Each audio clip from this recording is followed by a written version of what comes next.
Hello, my friends. It's Tuesday, January 13th, 2026, and I'm your host, Radical Russ Belville, your Red State refugee. And welcome to the Radical Russ Show, your weekday morning wake and bake, coming to you from Rolla J Studios in Southern Oregon. On today's smoke session, we're going to continue talking about the assault of ICE happening in Minneapolis. We'll also talk about the massive welfare fraud that ICE isn't going after, and more news from Idaho as the Supreme Court is set to hear the transgender sports ban case. But before we get to all the serious political stuff, we've got time for 3 quick hits.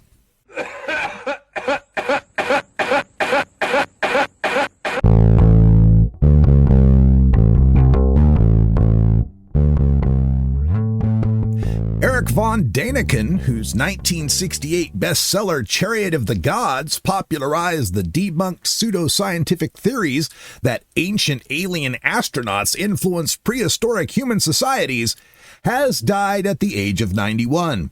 Sadly, before he could be nominated to head up NASA under the Trump administration.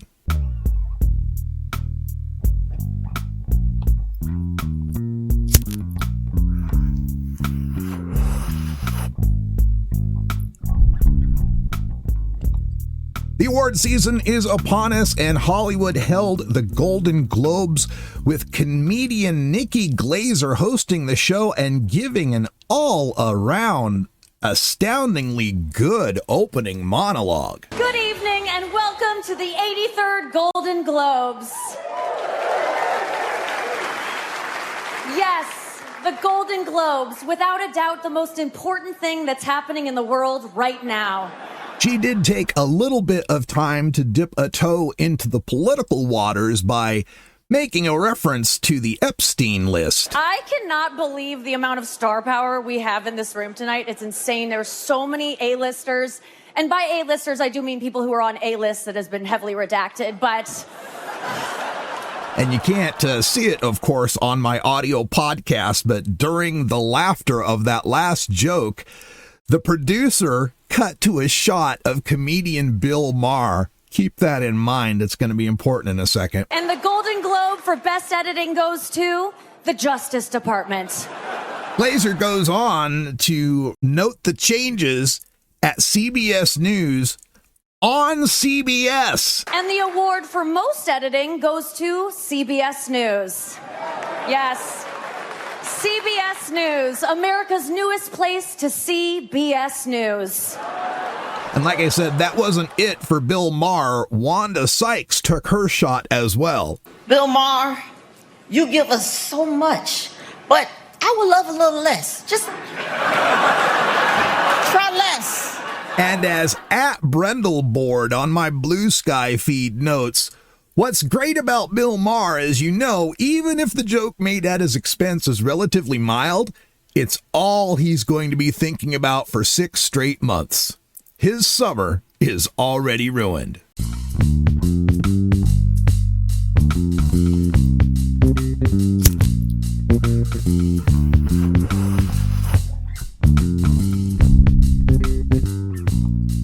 And I see that the countries of Indonesia and Malaysia have suspended access to the Twitter X app and its AI companion Grok, or as I guess people call it, Grok, all due to Grok having the ability to take the clothes off of pictures. The AI, the generative AI, has been misused by people now to take pictures of women and children and disrobe them and to put them into sexually suggestive positions. So Indonesia and Malaysia have completely banned the app.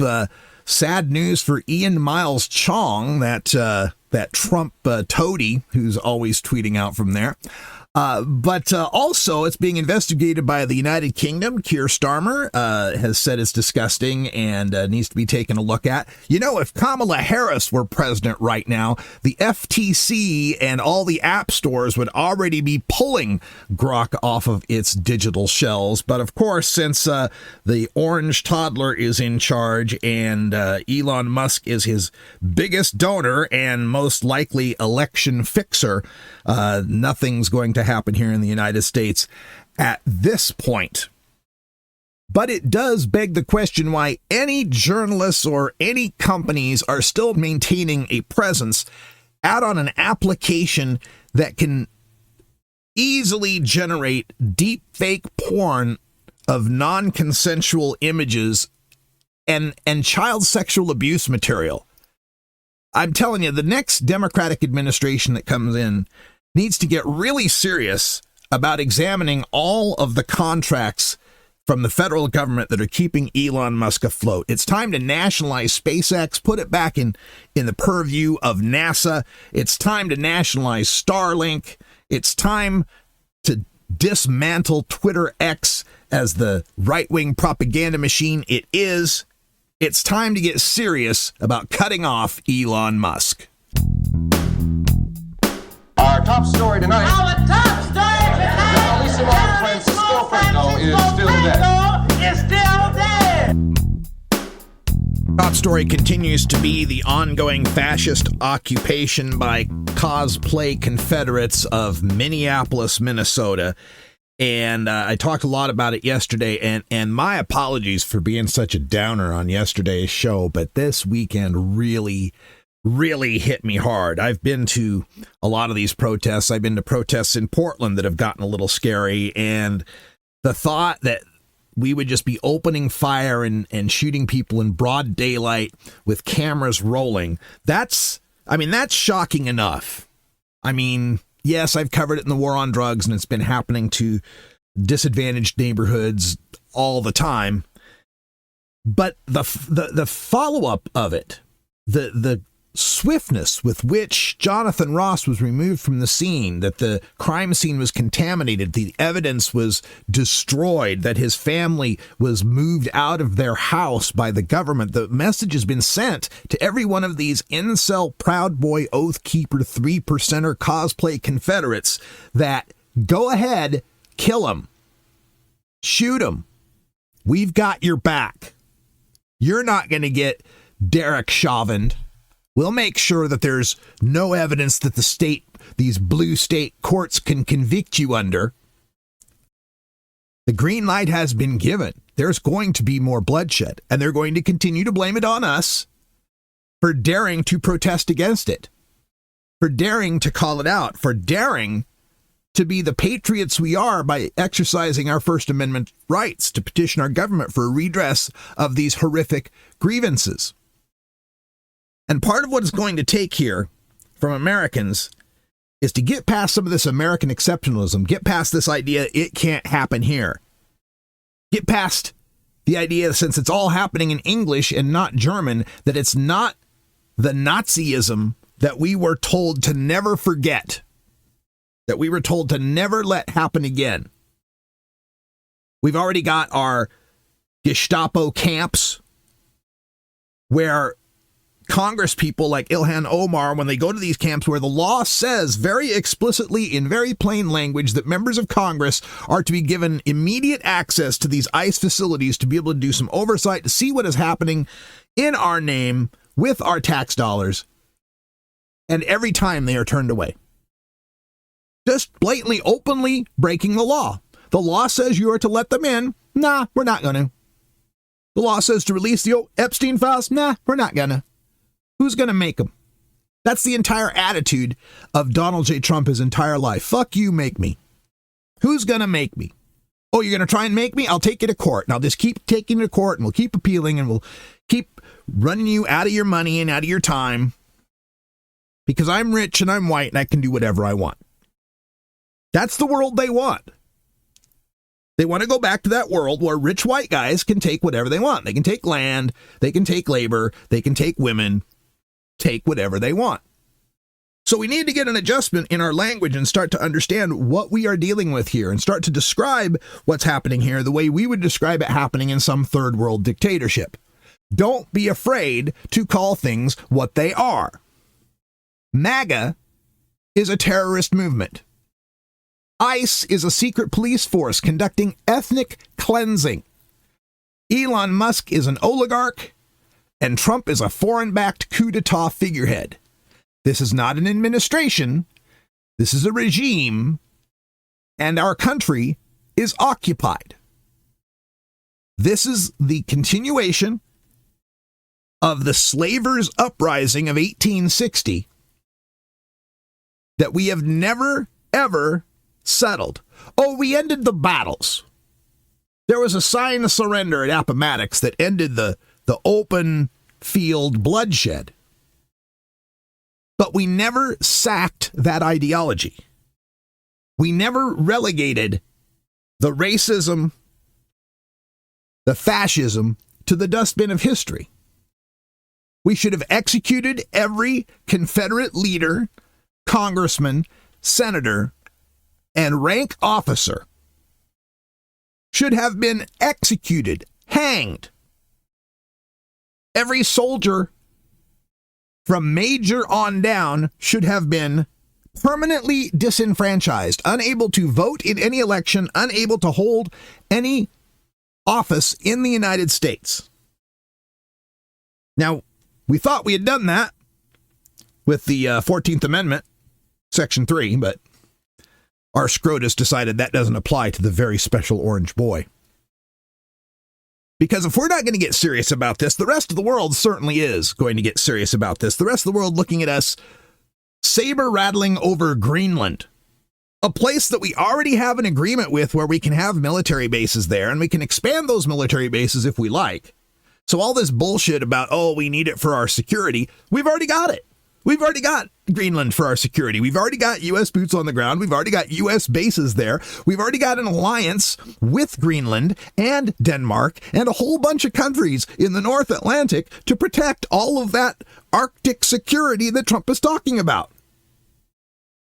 No, the simple explanation is Trump wants Greenland because big, strong dictators control everything in their region. That's the way it's supposed to be. And as far as Trump is concerned, if that means that China gets Taiwan and Russia gets Ukraine, well, then that's just fair, isn't it? I mentioned it before. It's like the old cable companies dividing up the United States. All right, Cox, you'll get this, and Comcast, you'll get that, and Spectrum, you'll get this piece. This is setting up the world as a mafia planet, run by dons who have their territories. Well, I'm telling you, the freedom-loving people of Europe who have suffered through fascism on their continent have a few things to say about that. Louis Duclos, reading off of his Blue Sky post, notes, "We will sanction the shit out of the Trump administration and close the European market's 400 million consumers to U.S. companies. We will sell U.S. Treasury bonds until you come begging us to stop. We will expel every American from European military bases. You will lose all your influence and strength worldwide. You will be humiliated, and you will learn to never attack Europe again, as we will extend nuclear deterrence to all EU members, and you will be alone against the EU, Russia, and China." Absolutely true. America first is America alone. Yesterday, I told you about this video I had seen coming out of Minneapolis where the ICE goons were breaking down this woman's door without a warrant. The teenagers had opened the door and they stood in the doorway, eventually arrested the mom, etc. Well, I wanted to play the audio from this and give you a little running description of it because I have covered police no-knock raids for over 20 years now in the war on certain American citizens using non-pharmaceutical, non-alcoholic drugs. And I can tell you, folks, this is not how you conduct a no-knock raid. First of all, these guys are all approaching the front of this house. You can hear the people in the background banging the pots and pans. They're banging the door to try to break it down. The door finally opens there. Now, the entire phalanx of these guys, you got to understand, all standing out there on the sidewalk, they all have their weapons drawn, pointed at the open door. Now, meanwhile, there's another group of these guys standing off to the side to the left, putting themselves directly in the view of the big window at the front of the house where the curtains are still somewhat drawn. So tactically speaking, if you were going after some big bad criminal and you have your weapons drawn like this because you're afraid that they might be armed and dangerous, the last thing you do is put all your guys in one big shooting gallery in front of a window. The door shuts, and then the guys come back into it again and kick it back open. One guy's standing in the front of the door with his weapon pointed at everyone. Now that's from the outside view.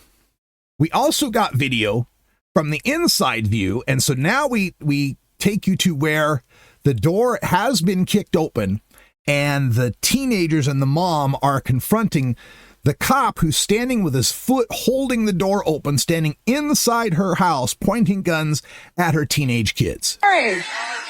Where's the warrant? Where's the warrant? Where is it? Can you put the guns down, though? Can you put the guns down? There's kids in this house. There is kids in this house. Show the warrant first. Show the warrant. She's facing off against two guys with guns and full tactical gear, pointing guns into her house at her kid. She's demanding to see the warrant. The guy is saying, we're going to go get it. We're going to get it. Show the warrant. No, my daughter's here. There's kids in this house. That's it. Where's the warrant? Where's the warrant? Where's the warrant? So they're talking about the guy that apparently these ICE goons are looking for, and you can hear someone in the background saying he just checked in. So he must have had some sort of immigration meeting or court hearing, and they're asking, why didn't you pick him up then when he was checking in at the court? Why are you here? CC, hurry, Mom, get the paper. Please get the paper. He's not coming out. He's not coming out until I fucking see it. He's not coming out. My daughter's here. That's a dog. My daughter's here. That's a dog. She's my fucking daughter. Imagine this at your doorway. Someone just banging down the door, guns drawn. Well, it's something that many people can easily imagine because this happens to people who use cannabis, people who use other drugs. This happens to people in black and brown communities all the time. And the saddest part is, at the end of the first video, and let me see if I can move ourselves forward to that point, the woman is outside of the house and people are talking to her as these ICE goons are leading away what must be one of her kids or...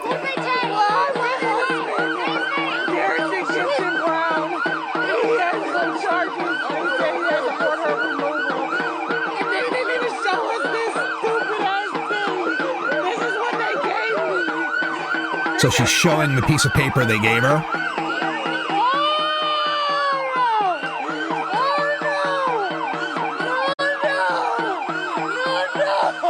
And that piece of paper is a Department of Fatherland Security administrative warrant, not a judicial warrant signed by a judge. An administrative warrant does not give any law enforcement officers the right to break down your door to come after you. Which again highlights the fact that immigration enforcement is a civil matter. This is not a matter that is normally enforced with guns, except for in extreme circumstances when we're dealing with someone who's a known criminal, a known violent offender. And then it's usually done with the assistance of local law enforcement who are trained in respecting people's constitutional rights and how to de-escalate situations. But that's not what this administration wants. This administration wants the situation escalated. They want one of their ICE goons to be fired upon by someone exercising their Second Amendment rights to defend their home. They are deliberately trying to instigate this. They want us to take the bait. They want us to fire back. I've been saying it all the last couple of weeks. It's John Wayne and Rio Bravo. Pick up that gun, son. I wish you would. So, going along with my advice from yesterday and the past couple days, do not open the door for police. demand to see a judicial warrant. Say, I need to see a judicial warrant signed by a judge, specifically naming the place, things, and people or people that they are searching for, as is our constitutional right under the Fourth Amendment. But of course, these fascists don't care about our constitutional rights. They are offended by our constitutional rights. We are to submit and obey. You've heard it in the reaction to the killing of Renee Good. Why didn't she just comply? The righties even have memes up now that have George Floyd holding Renee Good, and he's saying, I can't brief. Right, because they're making fun of, the African-American dialect. I can't brief. And hers says, I can't steer. That's the level of compassion you have out of these people who are openly mocking and celebrating the murder of this woman. Not just, a couple months after they were berating all of us who didn't have the proper reaction to the killing of Charlie Kirk. These same people who tell us that we've got to comply and not get in the face of law enforcement officers lest they murder us justifiably are the same people who support the January 6th insurrectionists who were beating and macing and crushing and killing police officers on January 6th. They were all pardoned. Hell, a whole lot of them are probably the same ones in the ICE fatigues at this point that you're asking us to respect and admire.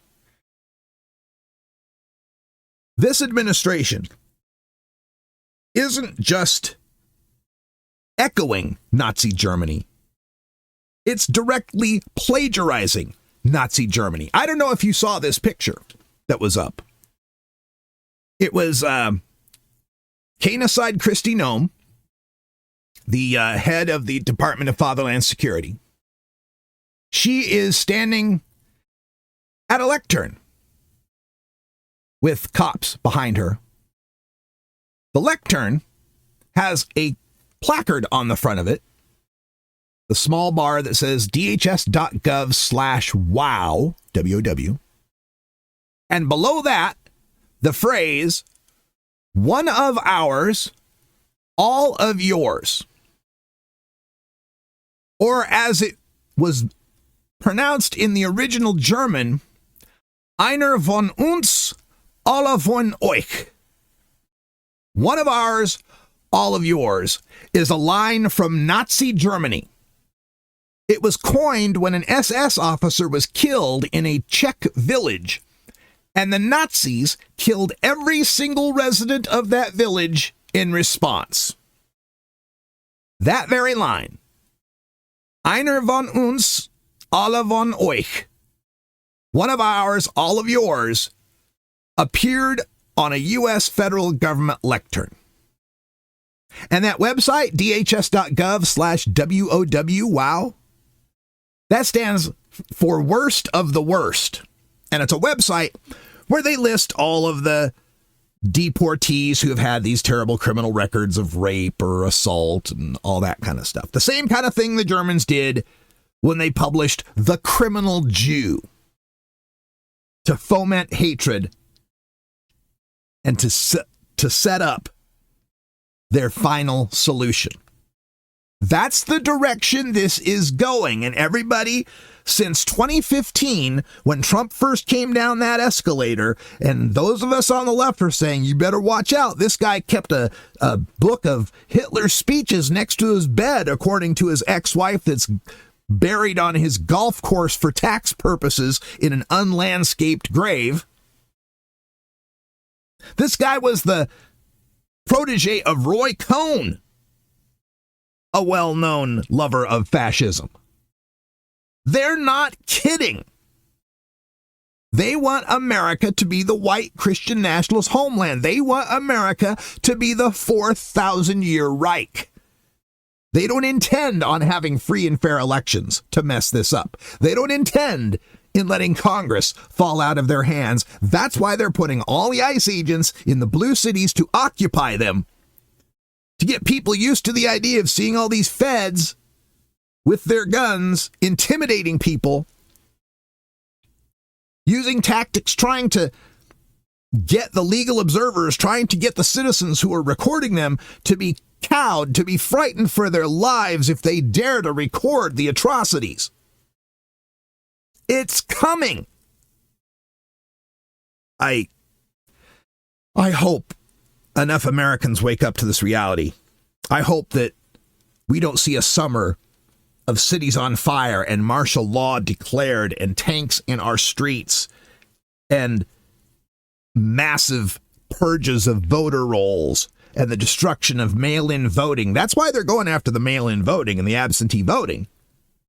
ICE thugs can't intimidate you from signing a ballot in your own home and placing it in the mail. That's the other skullduggery they're up to, by the way. They changed the postmark rules on the mail.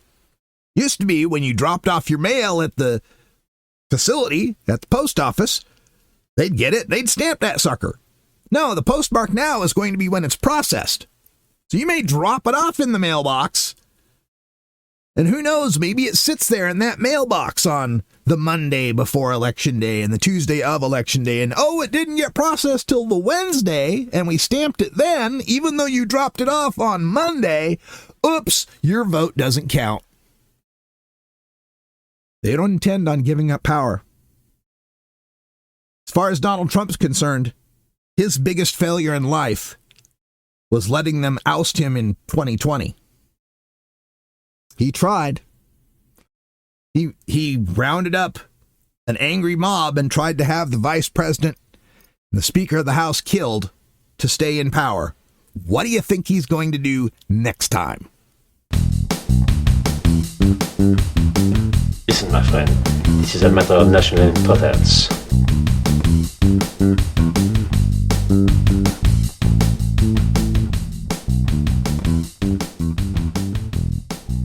So part of what got the ball rolling on this occupation of Minneapolis was this right-wing influencer. His last name is Shirley. Shirley, you can't be serious. I am serious, and do call him Shirley. He and his mom apparently are a pair of right-wing influencers, and they were the ones that did the video going to the daycare center and trying to burst in. You know, why is the door locked? Why? And it was what started all of the righties on this welfare fraud that's going on in Minnesota, where millions of dollars were apparently misappropriated. Yada yada yada. Just an excuse to blame the Somalis and to use that as the excuse to send in the ice goons. So with all of this attention to taxpayer dollars being wasted in welfare fraud, you might be surprised to know that it happens in Republican states too. Yeah, oddly enough, though, you don't see a whole lot of ice goons being dispatched to Mississippi these days, where the federal trial for the former professional WWE wrestler Ted DiBiase Jr. is beginning this week.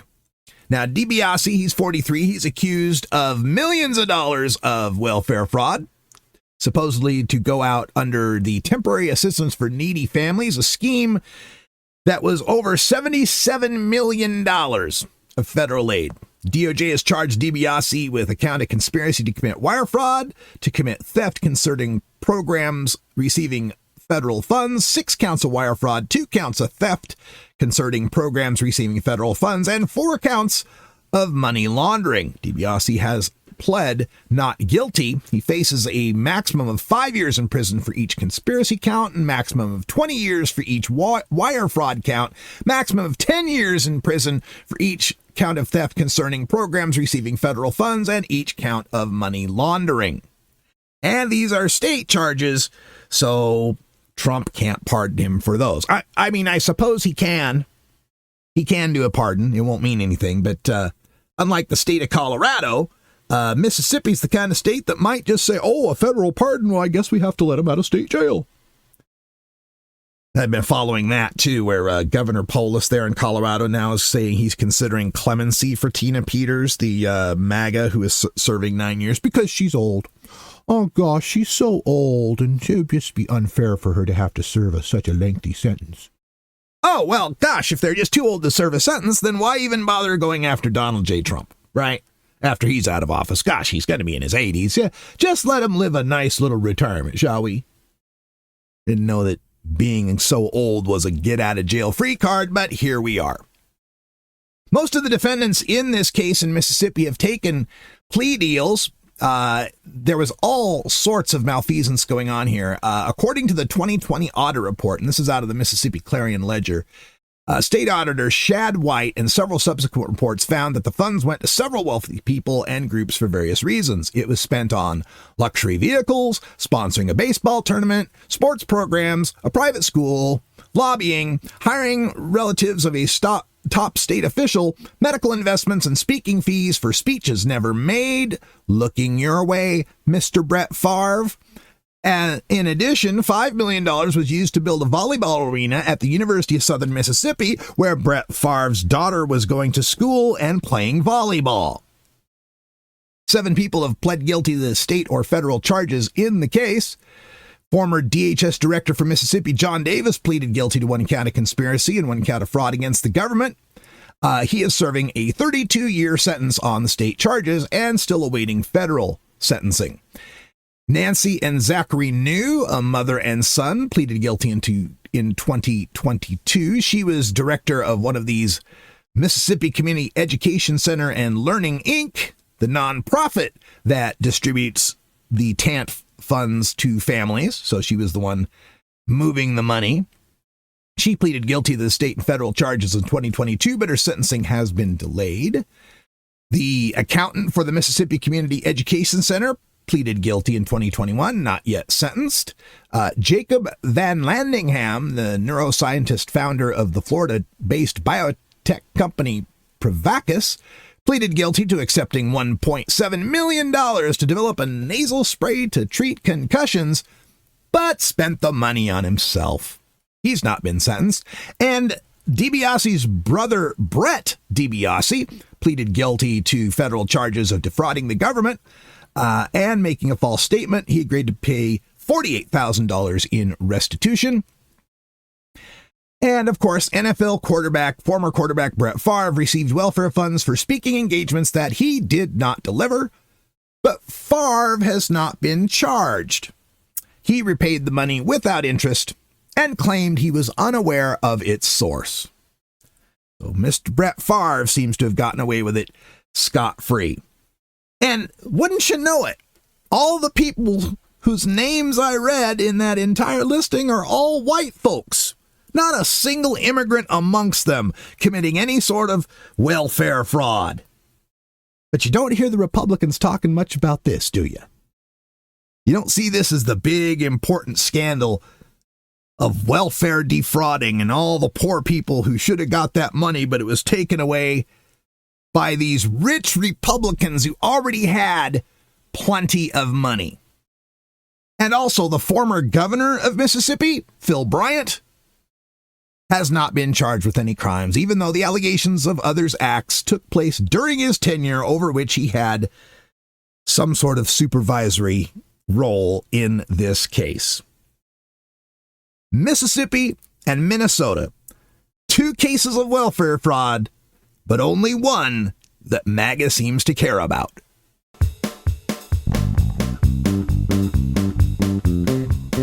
Walter's from Idaho. I thought I'd come outside, because I'm from Idaho.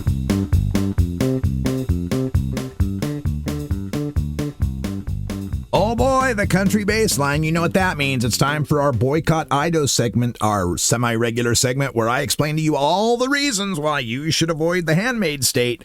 Now with 72 reasons, all available and cataloged at radicalruss.com/Idaho. And today is the day when the United States Supreme Court hears the case brought forth by 2 transgender athletes, Idaho's Lindsay Hecox and West Virginia's Becky Pepper Jackson. And this, of course, has to do with the state of Idaho and West Virginia and others out there that have issued statutory bans on transgender girls competing in women's sports. I suppose the ban also is against transgender men competing in men's sports, but nobody ever seems to care about that too much. It's always the transgender girls we got to pick on.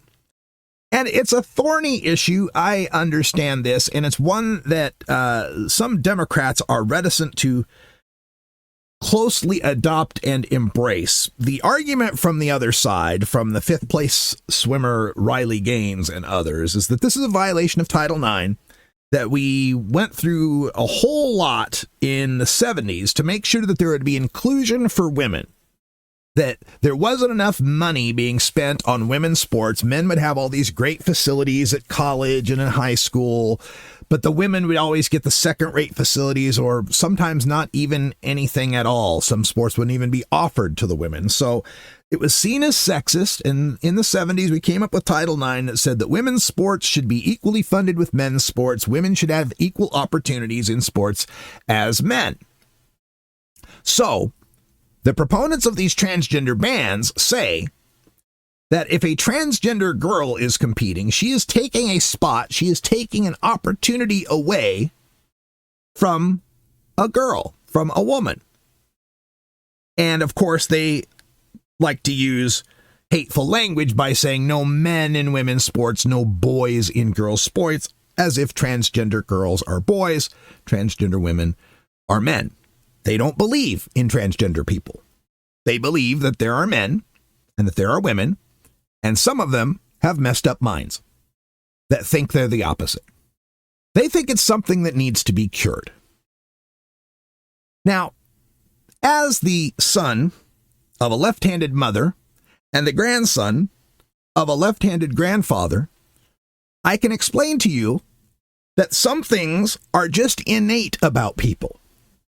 For years, left-handedness was considered evil. It was considered a mark of evil, a defect, something to be cured. It was called sinister, the Latin for left. Sinus has to do with evil. The literal etymology of left-handedness has to do with evil. And so my grandpa and my mom had their hands tied. Maybe it was just my grandpa. I don't know if my mom had to deal with this. Maybe. Had their hands tied behind their back, their left hands tied up in school to force them to have to try to write with their right hands to cure their evil sinistrality, their left-handedness. And eventually we recognized that, hey, left-handedness is just a thing, man. About 10% of people are left-handed. Bibi Netanyahu, Barack Obama, left-handed. There's nothing wrong with it. And yeah, we have to make some accommodations. We have to make them special mugs and differently angled scissors and, notebooks with the spiral on the other side. I don't know, whatever else. Ask, what was it, Ned Flanders and the Simpsons had the leftorium. But we realized that, hey, accommodating the left-handedness doesn't hurt us. It doesn't take any opportunities away from right-handed people, right?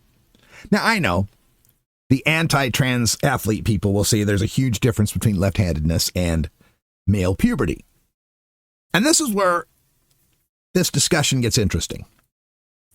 Because the whole point of Title IX wasn't necessarily about allowing women to compete in sports. It was fairness and inclusivity.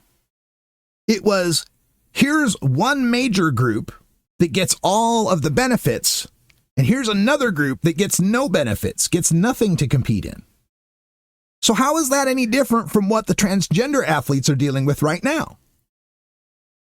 The transgender athletes can't compete in the male categories because their transition reduces their muscle mass, reduces their testosterone, reduces their abilities to compete.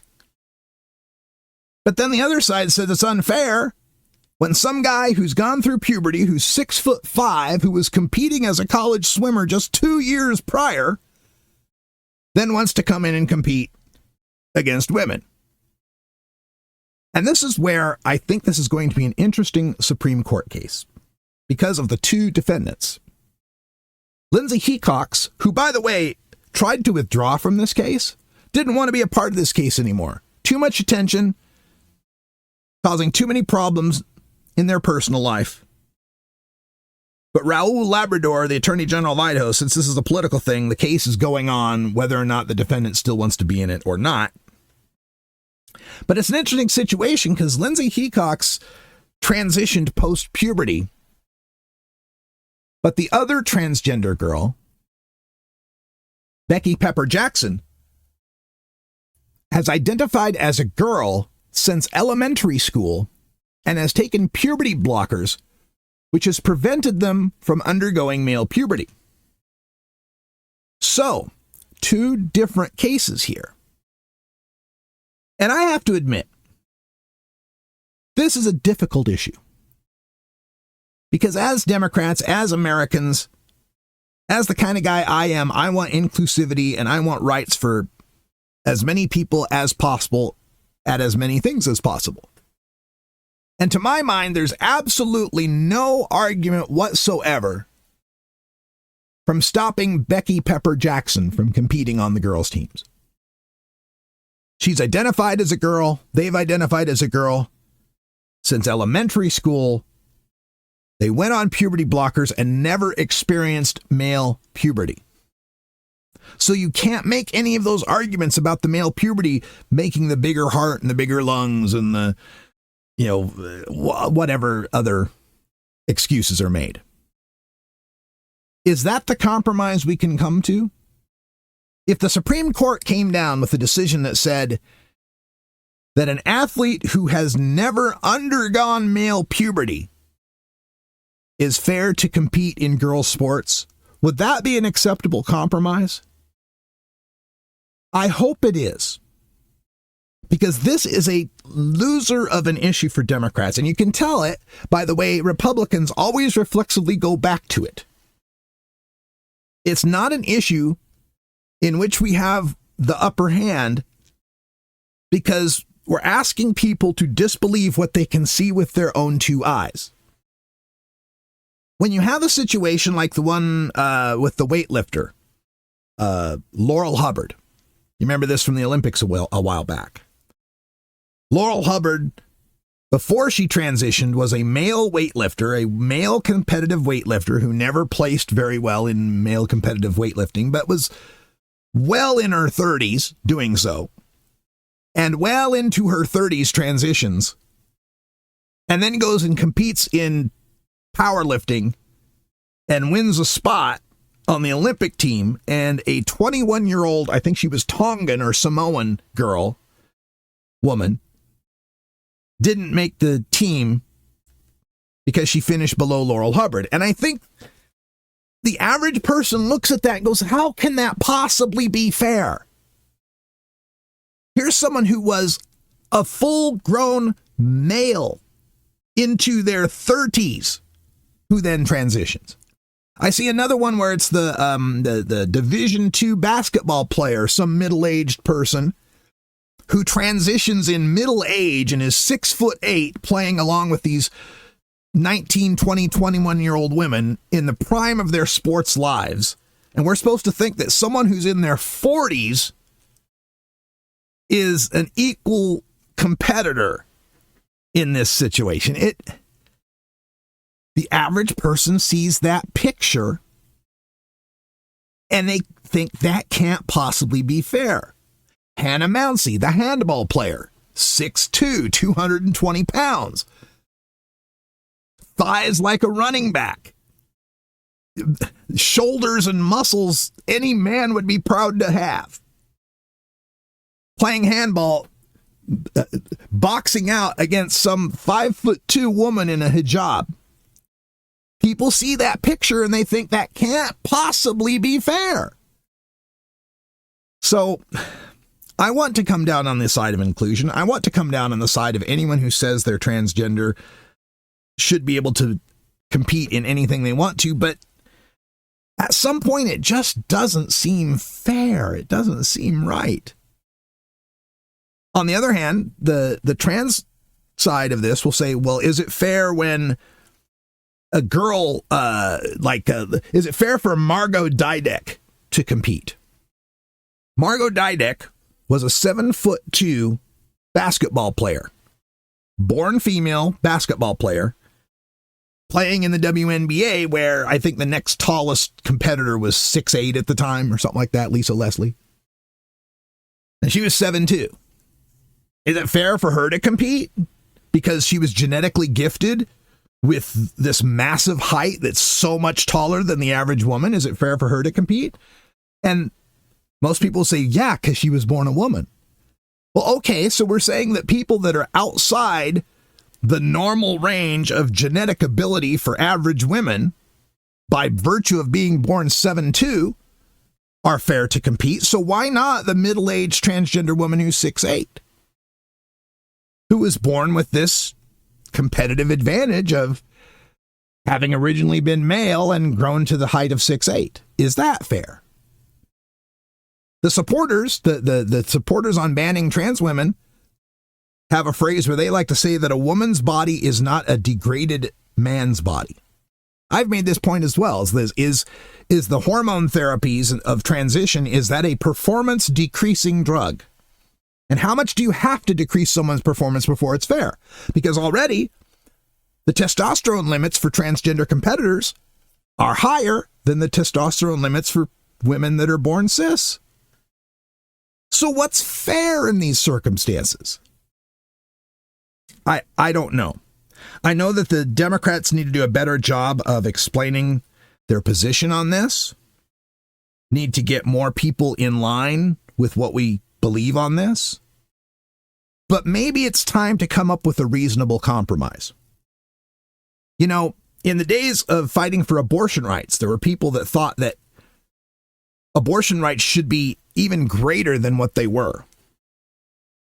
That the fetus developing in a woman's body is the province of the woman, and she should be able to abort it at any time in the pregnancy because it's her body. But a compromise was developed in Roe v. Wade, this compromise of viability, this compromise that basically said in the first trimester, yeah, it's yours, you can do whatever you want. The third trimester, that's almost a baby, you almost always can't get rid of it. And in the second trimester, there was some variability. So are we going to have to come with some Roe v. Wade compromise here? Could this be the Hecox-Jackson Supreme Court compromise here that says if you never experienced male puberty, if you've always been a girl since the time you were little, shouldn't you be absolutely cleared to play in the sports that align with your gender? I say yes. The other cases, I don't know. And it goes down smooth. Hey!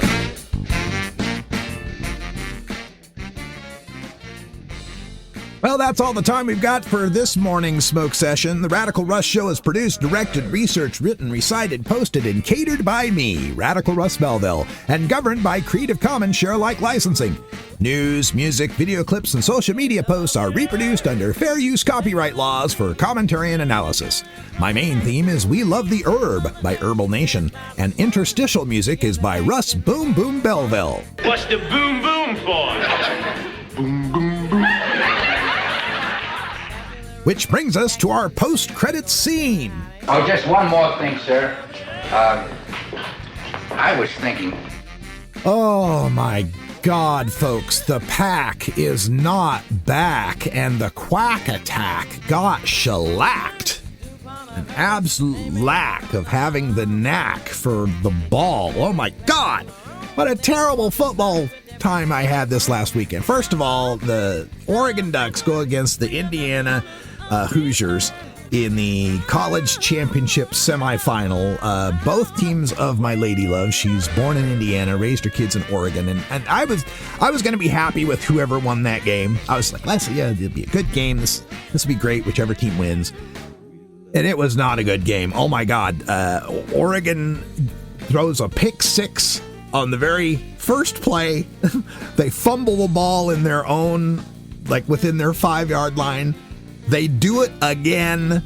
They have a punt blocked that leads to another touch. They had 4 different touchdowns against them from interceptions, fumbles, and bad special teams play. But if you took those 4 out, They still lost by a touchdown. It was just an absolute shellacking for the Oregon Ducks. And then my beloved 13-time world champion Green Bay Packers go into Soldier Field in Chicago. Right out of the gate, go up 21-3 at the half, 18-point lead, 21-6 in the end of the third quarter, 21-9 with 7 minutes to go. And you know what happened. Chicago came back and won that game. It was the biggest comeback in NFL postseason history. One of the biggest ones. I know the Frank Reich Bills won. They came back from like 35-3 and won that game. I know in the Super Bowl, the New England Patriots were down 28-3 to the Atlanta Falcons before they came back. And that was the only other time when a team had scored more than 21 points in the fourth quarter to make a comeback. The Bears outscored the Packers 25-6 in the fourth quarter. And it all came down to a fourth down play where the Pack just about sacked the guy. He's tripping, he's falling down, he's halfway diagonal, and he throws this heave of a pass into coverage of 3 different Packers, and the guy catches it. It's always some miraculous play that knocks the Packers out of the playoffs, like Seattle recovering an onside kick, or, well, then there's the shitty coaching too, like kicking the field goal and giving the ball back to Tom Brady, or missing a field goal in that game against San Francisco. How about that game against San Francisco when we put 10 men on the field for their winning field goal? Oh my God. I don't know if we can keep Matt LaFleur much longer. This guy always seems to find a way to take a really good Packers team and choke them right out of the playoffs. You can contact me by email at radicalruss@gmail.com. Call my message line at 877-RUSS-420. That's 877-877-420. And reach me on social media on Blue Sky as radicalruss.com and nowhere else. You can support this podcast financially by donating to Radical Russ on Venmo, Rad Russ on Cash App, or via PayPal on my website at radicalruss.com. Get this podcast on Spotify, Apple Music, YouTube, my website, or wherever you get your podcasts. Thanks for listening, and until next time, take care of each other. You take a seed, you plant it, you grow it, you dry it, you roll it, you smoke it, and it goes down smooth. Hey!